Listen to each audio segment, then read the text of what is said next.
ते बाळासाहेब ठाकरेंच्या जो जन्मशताब्दी वर्ष आहे कशा पद्धतीने बघताय, किती आठवणी आहेत बाळासाहेबांच्या? जन्मशताब्दीच्या वर्षाला आजही वाटतं की बाळासाहेब आमच्यामध्ये आहेत आणि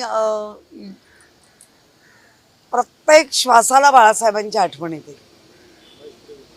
आणि जन्मशताब्दीच्या वर्षानिमित्तानं अगदी आजपासूनच आमचे वर्षभर लोकांसाठी असलेले कार्यक्रम, मग ते ब्लड डोनेशन असेल, कॅम्प असेल, खूप कार्यक्रम होऊ घातलेले आहेत.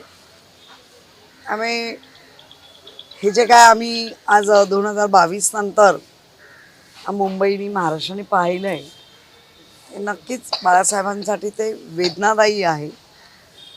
पण बाळासाहेबांना हेही एक आनंद आहे, माझा मुलगा कुठेही वाकला नाही, कुठेही झुकला नाही आणि महाराष्ट्रासाठी आणि मुंबईसाठी आजही ताटमानेने ते उभे आहेत. परंतु ह्या सगळ्या मुंबई महानगरपालिकेच्या निवडणुकीमध्ये बाळासाहेबांचं हे जन्मशताब्दी वर्ष आहे आणि सत्ता न येणं याची खंत तुम्हाला वाटते का तुम्ही? नाही, मुळामध्ये असं त्याला खंत म्हणता येणार नाही.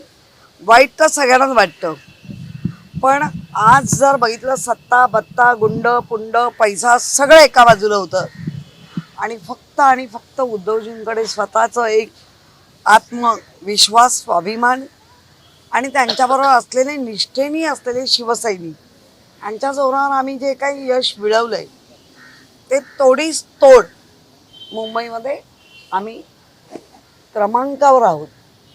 पहिला दुसरा या क्रमांकाला नक्कीच मान्यता आहे, पण त्या मान्यतेमध्ये पहिल्या क्रमांकावर जाण्यासाठी जे काही घडलंय महाराष्ट्रात ते लोक विसरू नाही शकले.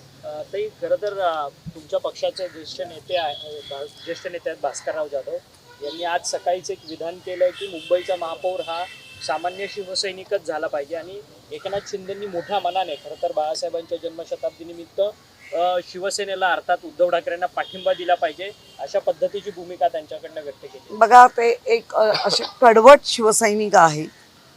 बाळासाहेबांच्या प्रेमापोटी त्यांना जी भावना होती ती त्यांनी बोलून दाखवली आहे. आता त्या भावनेचा आदर होतोय, अनादर होतोय, तर सगळेच बघतील.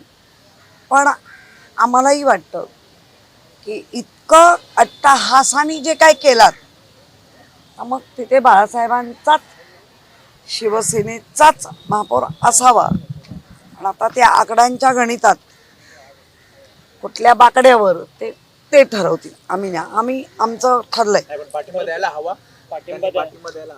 हवा की नको, तो भास्कररावांनी जो टाकलेला पेच आहे तो ते सोडवतील, मी नाही. परंतु ज्यांनी उद्धव ठाकरेंची गद्दारी केली असं सातत्यानं म्हटलं जातं, त्यांचा सपोर्ट तुम्हाला नाही, मुळामध्ये हा पाहिजे की नाहीचा हा माझा प्रश्न किंवा पक्षाचा नाहीच.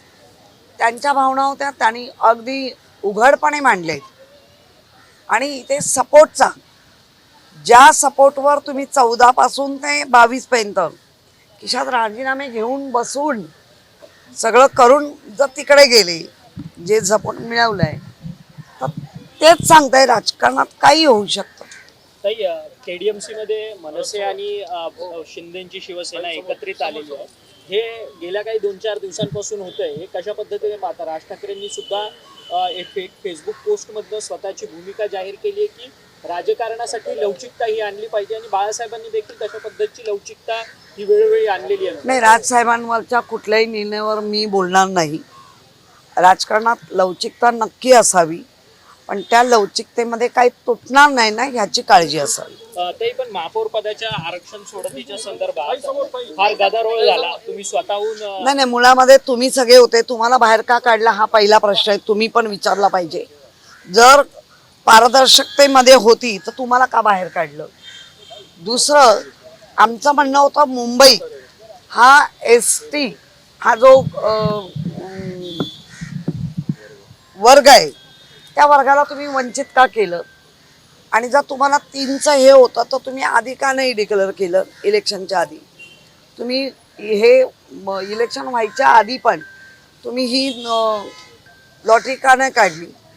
त्यानंतर तुम्ही ज्या ओबीसीसाठी इतकी वर्ष लागली आणि त्यांनी जिंकून आणलं ओबीसीनी, त्या ओबीसी महिला ह्या त्याच्यामध्ये का नाही आणलं मुंबई? त्यामुळे बऱ्याच वर्गांना डावलून पक्षाचं माइंडेड बघून जे आणलं गेलं आहे, एक महिलाच बसणार आहे, त्यामुळे कौतुक आनंद, पण जे काम आहे ते मात्र चुकलेलं आणि चुकीचं केलं आहे.